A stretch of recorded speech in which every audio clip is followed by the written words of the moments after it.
नगर परिषद चुनाव को लेकर के जिले में सरगर्मियां तेज हैं। प्रचार प्रसार का दौर लगातार जारी है। इस कड़ी में आज हमारे साथ बातचीत करने के लिए नगर परिषद चेयरमैन पद की उम्मीदवार रूबी निसार के प्रतिनिधि डॉक्टर निसार अहमद हमारे साथ जुड़ चुके हैं, जो कि एक आंदोलनकारी नेता के तौर पर जाने जाते हैं, समाजसेवी हैं। इनसे बातचीत करते हैं। सबसे पहले तो आपको हम अपने चैनल में स्वागत करते हैं। धन्यवाद। बक्सर ऑनलाइन गुलशन जी। अच्छा, जो आप की पत्नी जो है वो चुनाव में खड़ी हैं, क्या विज़न है आपके पास? किस सोच के साथ आप लोग चुनाव मैदान में उतरे हुए हैं? सबसे पहले मैं बक्सर की जनता को यह बता देना चाहता हूँ कि मेरा विज़न चुनाव के लिए ही नहीं, मैं शुरू से ही 32 साल से ये रोड पर संघर्ष करता रहा, तो मेरा विज़न स्पष्ट रहता था। हर सवाल पर, जनता के सवाल पर मैं मुखर रूप से आंदोलन करता रहा और जहाँ तक हुआ वहाँ तक हक दिलाने का काम किया। लेकिन जहाँ पावर की बात होती है, जहाँ कलम की बात होती है, सिर्फ वार्ड कमिश्नर 2 बार मैं रहा, लेकिन जब उस समय में भी हम अपोजिशन में ही रहा करते थे जनता के सवाल पर और दबंग छवि के चेयरमैन हुआ करते थे, तो हमें योजना से वंचित कर दिया था। उसके बाद भी जहाँ 2 लाख की योजना से वंचित करते थे तो मैं 54 लाख लाकर अपने वार्डों के अंदर लगा देता था। जहाँ 3 लाख की योजना का वंचित कर देता तो जहाँ ज़रूरत थी 18 लाख लाकर लगा देते।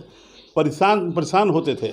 और उस वक्त 2002 से 2012 तक जब मैं रहा, और आज 10 साल का ज़माना हो गया, आज भी उस गली में, आज उस रोड में आज भी बरकरार है। लेकिन आज जो रोड बन रहे हैं 1 साल भी नहीं चल पा रहा है, क्योंकि मैंने भ्रष्टाचार पर लगाम लगाया, खड़ा होकर वह रोड नाली पर निगरानी किया और बनकर तैयार हुआ। इस बार जनता से किस मुद्दे पर आप जो है वोट की मांग कर रहे हैं? मैं अपने घोषणा पत्र 20 सूत्री घोषणा पत्र आप देख लीजिए, मैंने लागू कर दिया है और हम जनता के बीच में ये बांट भी रहे हैं और ये भी कह रहे हैं कि पहले मेरा घोषणा पत्र पढ़िए और लगता हो कि हमसे भी कोई बेहतर हो तो उसके साथ बेईमानी मत कीजिए।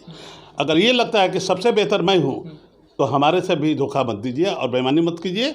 और यह घोषणा पत्र 20 घोषणा पत्र है। इसमें से कुछ 5 प्रमुख मुद्दों को आप हाँ। सबसे बड़ा मुद्दा ये है कि अपराध पर लगाम कैसे लगे, कमी कैसे आए। तो हमने पूरे बक्सर नगर परिषद क्षेत्र में CCTV कैमरा लगाने के लिए यह कदम आगे बढ़ाया है और सबसे पहला हमने घोषणा पत्र में ये लिखा है।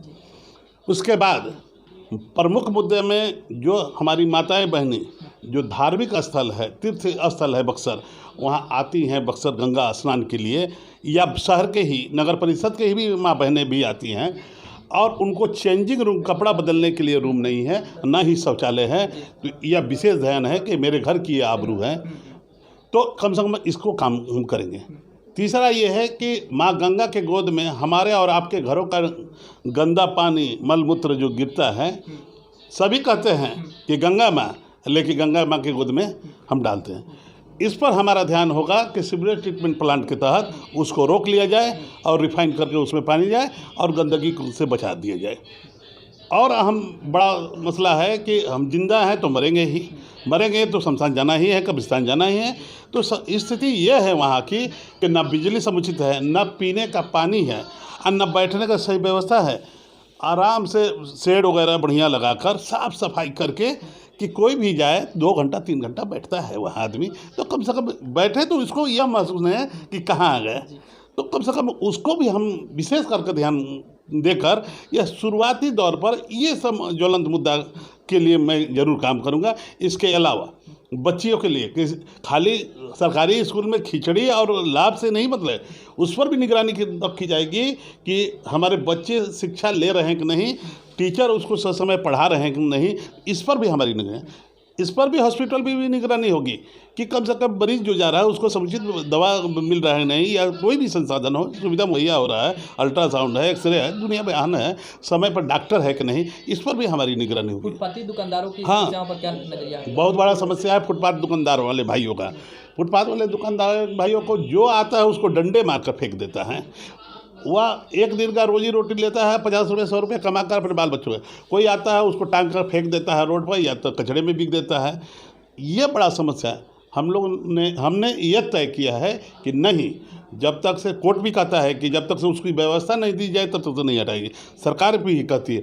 लेकिन यहाँ तो उल्टा हो रहा है, दबंग वाला हिस्सा स्थिति है, इसलिए हम लोग को उसको सुचारू रूप से कोई व्यवस्था नहीं करेंगे तब तक नहीं हटाएंगे। साफ सफाई के मामले में बक्सर सबसे पिछड़ा जिला माना जा रहा है, इस पर क्या रोड मैप है आपका? बक्सर पिछड़ा जिला नहीं है, हिंदुस्तान के सेंसस पर देखेंगे तो हिंदुस्तान में 1 नंबर पर बक्सर सबसे गंदा शहर घोषित कर दिया। लेकिन ये बड़ा शर्म की बात है कि जहाँ तीर्थ स्थल है, जहाँ देश भर में दुनिया से लोग आते हैं कि भगवान राम और लक्ष्मण ने कहाँ शिक्षा पाई, विश्वामित्र गुरु कहाँ के थे, उसके लिए लोग आते हैं और वह देखेगा कि बक्सर इतना गंदा शहर 1 नंबर पे, तो कम से कम ये हमारे लिए शर्म की बात है और सभी के लिए शर्म की बात है। इस धब्बे को मिटाने के लिए आपके पास क्या योजना? एकदम इतना मास्टर प्लान लगाकर पहले सफाई पर कि कोई आदमी अगर बक्सर प्लेटफार्म पर उतरता है या रास्ते पर आता है तो कहेगा कि जितना गंदा के सेंसस में है उतना खूबसूरती के मामले में बक्सर, हरित बक्सर, स्वच्छ बक्सर के रूप में हम लोग विकसित करेंगे, ग्रीन बक्सर, क्लीन बक्सर करेंगे। जनता से क्या अपील करना चाहेंगे? जनता से ये अपील करेंगे कि देखिए मेरा 20 सूत्री घोषणा पत्र है, आप ऐसा करें कि पहले पढ़ें, पढ़ने के बाद अगर लगता है और हमको एक घर जानता है कि निसार अहमद संघर्षशील है, जहां स्कूल के मामले पर कोरोना काल में फीस माफ़ी कराया, तो वहीं रेल का बहुत बड़ा आंदोलन निजीकरण के खिलाफ में भी मैं खड़ा रहा, बेरोजगारों के सवाल पर भी खड़ा रहा, जहां बच्चियों का आबरू लूटी गई है उसके सवाल पर भी मैं रोड पर प्रोसेसन किया। हर सवाल पर मैं मुखर होकर जवाब देता हूँ और ना 1 रुपया आज तक 32 साल की ज़िंदगी में न किसी का लगवाया न लिया। इसलिए मैं हाथ जोड़कर हम बक्सर के तमाम जनता से निवेदन करेंगे कि एक बार हमको मौका दीजिए और मेरा घोषणा पत्र आप अपने पास रखे रहिए, क्योंकि ये रखने के लिए दिए हैं। आज जब इस बिंदु पर अगर हमारा कोई काम नहीं होता है तो आप आइए, दिखाइए कि आपने वादा किया था और वादा किया, वादा क्यों नहीं निभा रहे हैं। इसलिए उस वक्त हमको जलील कीजिए, बेइज्जत कीजिए और आगे से हम उसके हकदार नहीं रहे। आपने बताया कि आप संघर्षशील व्यक्ति हैं, आंदोलनकारी नेता के तौर पर आप जाने भी जाते हैं। अब तक आपने समाज के लिए जो कुछ भी कार्य किया है, आपको क्या लगता है कि जनता आपके कार्यों का मेहताना इस चुनाव में देने वाली है और कितना उम्मीद रखते हैं चुनाव में विजय की? विजय की नहीं, एक तरफ बाहुबल, एक तरफ धन बल, सारे लोग लगे हैं और मैं डोर टू डोर सबसे हाथ जोड़कर और ये भी कहेंगे कि जहाँ तक हम कम समय है हमारा भरपूर प्रयास होगा कि सबके घरों तक जाएं, लेकिन अगर कहीं नहीं पहुंच पाते हैं तो उसको आप नज़रअंदाज करेंगे। और हाँ, ये मेरे प्रति आपकी जो सोच होगी कि मैं किस लायक हूं, अगर उस लायक समझते हैं कि मैं उस लायक हूं तो मुझे अपना कीमती वोट देकर उस जगह पहुंचाने का काम करें। फिर बक्सर को सर झुकाना नहीं पड़ेगा, गर्व करेगा कि हमारा बक्सर क्लीन बक्सर और बक्सर के हर कार्य को धरातल पर उतार कर। जी, आप अपना समय दिए इसके लिए आपको बहुत बहुत धन्यवाद सर।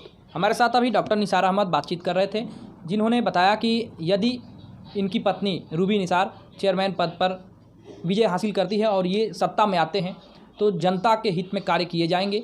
इन्होंने अपनी 20 सूत्रीय घोषणा पत्र को जारी किया है, जिसमें इन्होंने बताया कि बक्सर में जो साफ़ सफाई की समस्या है उसको सबसे पहले हल किया जाएगा। इसके अलावा जो तीर्थस्थल के रूप में बक्सर जाना जाता है और तीर्थस्थल होने के कारण लाखों की संख्या में जो श्रद्धालुओं का यहाँ पर जमावड़ा लगता है, उस दौरान महिला श्रद्धालुओं के लिए रामरेखा घाट समेत जितनी भी गंगा घाटें हैं वहाँ पर चेंजिंग रूम और शौचालय की कमी है, जिसको पूरा किया जाएगा। लाइटिंग की पूरी तरह से व्यवस्थाएं की जाएगी और साथ ही शहर में जिस प्रकार की भी छोटी बड़ी समस्याएं हैं उसको ये लोग यदि सत्ता में आते हैं तो हल करने का प्रयास करेंगे। बने रहिए हमारे साथ, फिर मिलवाएंगे। धन्यवाद।